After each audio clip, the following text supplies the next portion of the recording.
kuzolunga, kuzodlula kuzofika isikhathi sokujabula. Wala bafethu, shaphu kunjani? Ngithembe bafethu ukuthi ni grand, ngithembe ukuthi niyaphila and ni grand and sharp. Bafethu, mawuthi-ke usanda kusijoyina kule channel, ngicela wenze nje okulungile, ulike i-video, usubscribe kwi-channel. Okunye okubaluleke kakhulu ukuciphiza i-notification bell ukuze uthole ama-notification ngaso sonke isikhathi uma kukhona-ke i-video engiyifakayo. Bafethu, ngiqale nje ngichaze ukuthi ngabe ngubani wakuphi. Bafethu, igama lami nguMenzi ngwakaMthembu Isibongo. That is why i-channel yami ngibiza ngoMnisi Media, because uMnisi isithakazelo sakaMthembu. Bafethu, ngisuka ngala endaweni-ke yakaMaphumulo kwaNgoni eMvoti. Mhlambe-ke makukhona umuntu osubscribe-ile kwi-channel noma ubuka i-video mhlambe-ke okwaziyo eMvoti, mhlambe-ke omunye owangasekhaya, umkhaya wakho-ke lo okhuluma njengamanje. Bafethu, le video le ngiyenze ngenhloso yokuthi-ke mhlambe kube khona abantu abasizakalayo ngale video.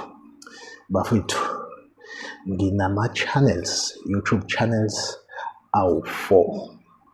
Maye u-4 enjalo, le ngiyaphosta kuyona, bese kuba khona futhi enye engiphosta kakhulu futhi kuyona, bese kuba khona-ke engimane ngithi thasi kuyona, bese kuba khona-ke S4. Bafethu, leyo channel leyo angiyenzi lutho, isikhathi sokuthi ngigcine ngiphosta kuyona asikho. So bafethu, ngenza le video ngenhloso ukuthi bafethu kunina enibukele njengamanje, makukhona mhlambe umuntu one-content ekhanda lakhe mhlambe ayibonayo ukuthi ingasebenza, le channel le engikhuluma ngayo i-ready ukuthi mawuposta ama-video enze imali. So bafethu, ngithi-ke mina makukhona umuntu onesifiso sokuthi asebenzise le channel le, kahle kahle sosebenzisana bafethu, sosebenzisana.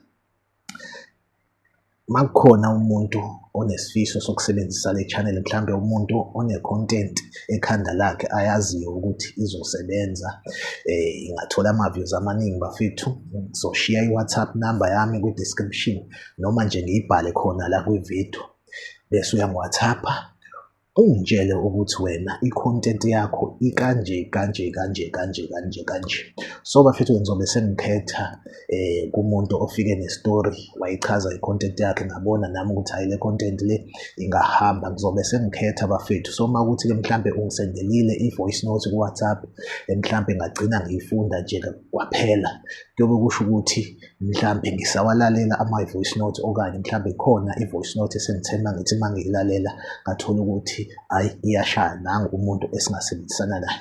Futhi-ke bafethu, nginesifiso sokuthi-ke lowo muntu kube umuntu o-around Durban, umuntu esokhona ukuthi-ke sihlangane bese siyabonisana-ke ukuthi mfethu sosebenza kanje kanje kanje kanje, ukuze futhi-ke umuntu angithembe nami ngimethembe.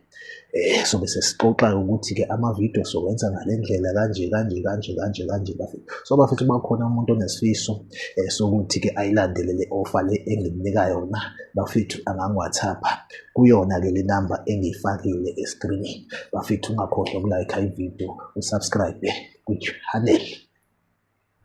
Bye bye.